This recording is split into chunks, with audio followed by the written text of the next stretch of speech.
que os que confiam no Senhor revigoram suas forças se renovam. Posso até cair ou vacilar, mas consigo levantar,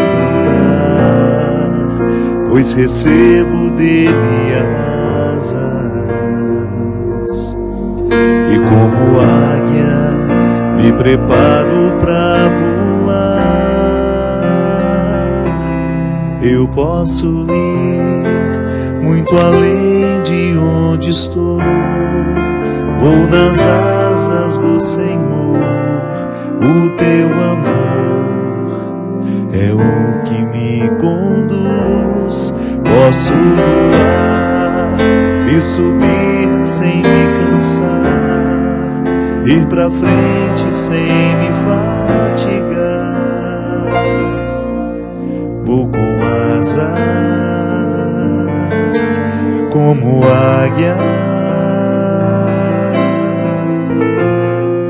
pois confio no Senhor.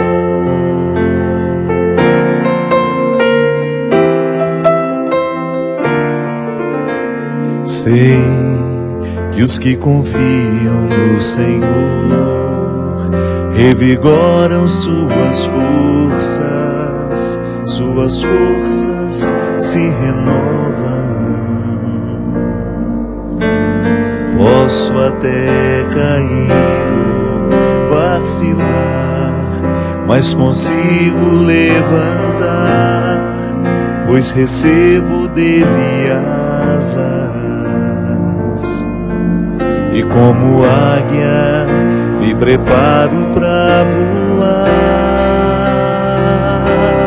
Eu posso ir muito além de onde estou.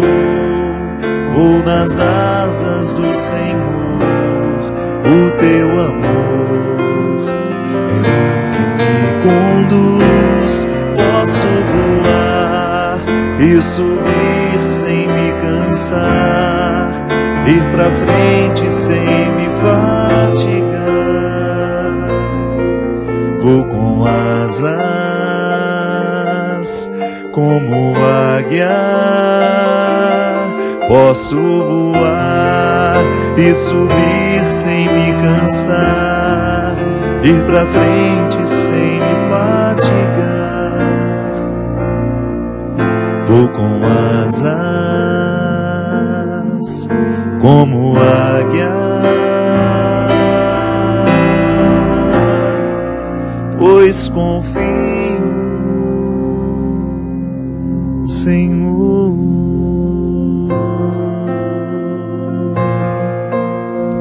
Muito boa noite, estamos começando mais um programa Direção Espiritual.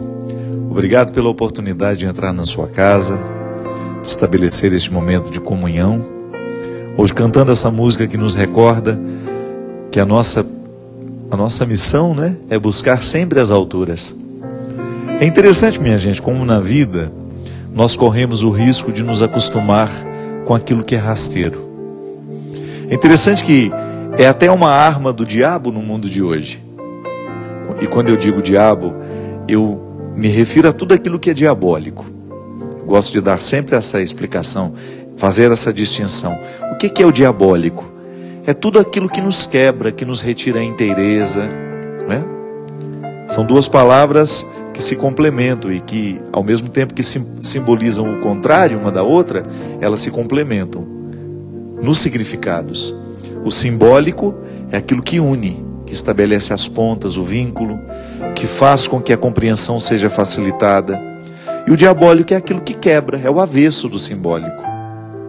Então na vida nós enfrentamos e encontramos o tempo todo situações que são simbólicas, que nos ajudam a conectar, a conhecer, a entender. E existem as situações que são diabólicas, que são aquelas que perturbam, que tiram a compreensão, que coloca, né, uma nuvem diante dos nossos olhos, muitas vezes nos impedindo de chegar ao pleno conhecimento daquela realidade. Uma palavra, por exemplo, pode ser diabólica. Ela vem e coloca dentro de nós uma incapacidade de ver a verdade, por exemplo. E o diabólico, que é o fruto de tudo aquilo, né, que é diabo no mundo, a presença do diabo no mundo é assim, a partir de situações diabólicas que nós reproduzimos. O diabo não teria nenhuma força no mundo se ele não tivesse a nossa participação em multiplicar o que é diabólico. A mentira, a fofoca, né? A injustiça, a inverdade. Somos nós que damos força ao diabo. Somos nós que fortalecemos o diabo no mundo quando nós, no nosso jeito de viver, a gente se limita a viver o que é rasteiro. E quando eu falo que é rasteiro, eu não estou desconsiderando as questões humanas, o que é bonito aqui na terra.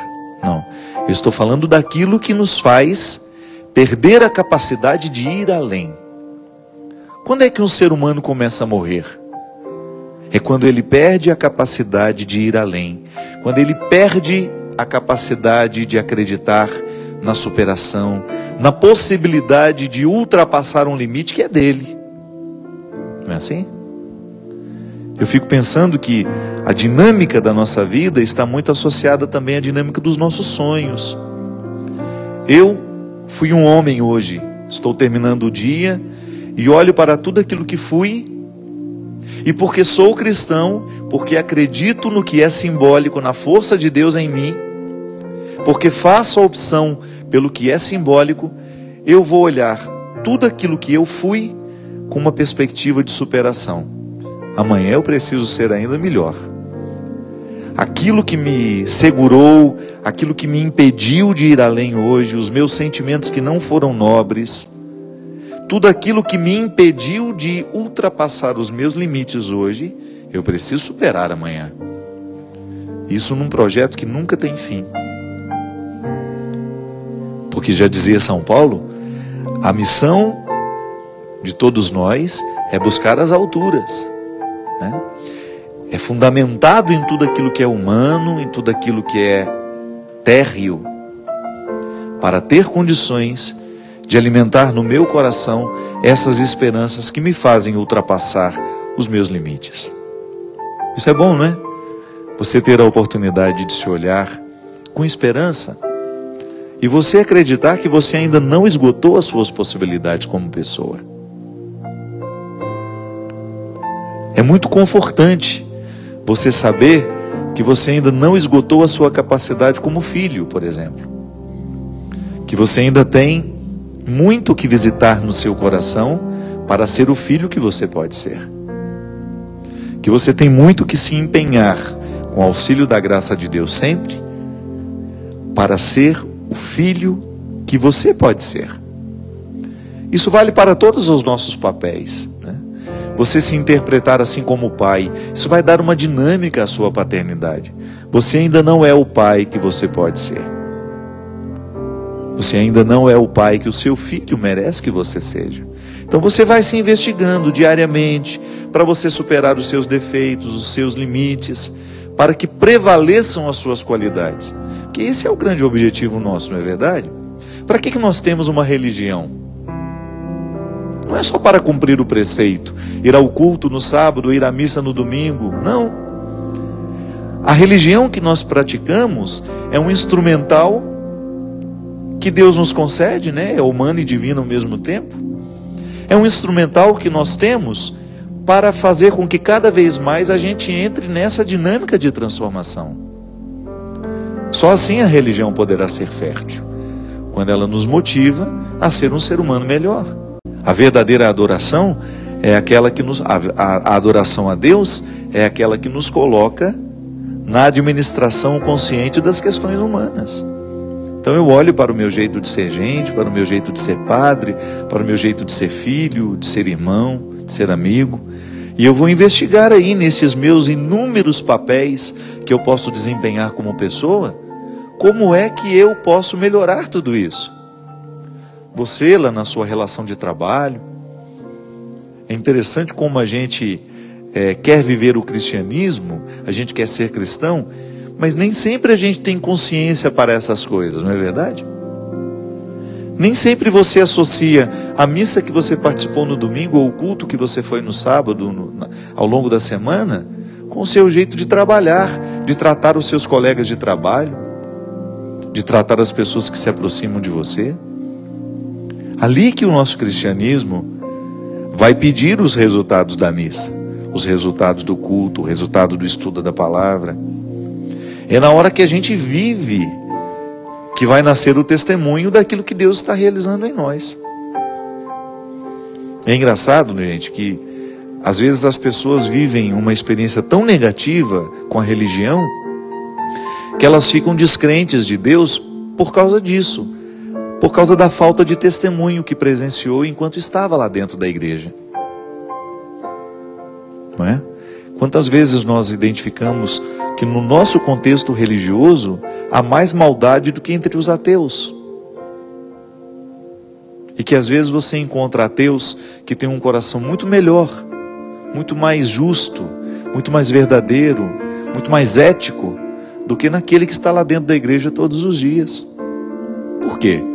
Porque faltou naquele que está todos os dias dentro da igreja a consciência de que se a gente não entregar o nosso coração a Deus para que Ele possa fazer essa obra de transformação, né? De substituir o que é mesquinho em nós por aquilo que é nobre, de nada vale esse processo religioso. É interessante que às vezes você encontra em algumas pessoas que não são religiosas os frutos que nós já esperamos para nós como religiosos. Que mistério é esse? É Deus agindo onde Ele quer. Ah, padre, então eu vou parar de ir na igreja, vou virar ateu e vou ficar bom. Não, não é isso não. Não passa por aí também. A religião será sempre um instrumental para favorecer a nossa comunhão, a nossa pertença, né? A gente sentir que a gente tem um grupo, que nós pertencemos a uma família. O que é a igreja, gente? A igreja é a grande família.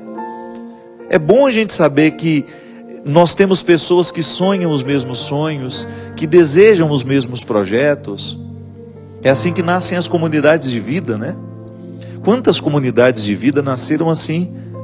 Do desejo entre 2, 3, 4 pessoas que querem viver uma mesma mística, as congregações religiosas, as grandes instituições que nasceram pequenininhas assim. O desejo de um padre, de repente, ele começa a viver aquela mística e ele vai contagiando, aí vem um outro que também se identifica com aquele jeito de viver, com aquele jeito de seguir a Jesus, e assim as comunidades vão se organizando. Mas tudo isso só tem um objetivo: é fazer com que a gente seja cada vez mais cristão.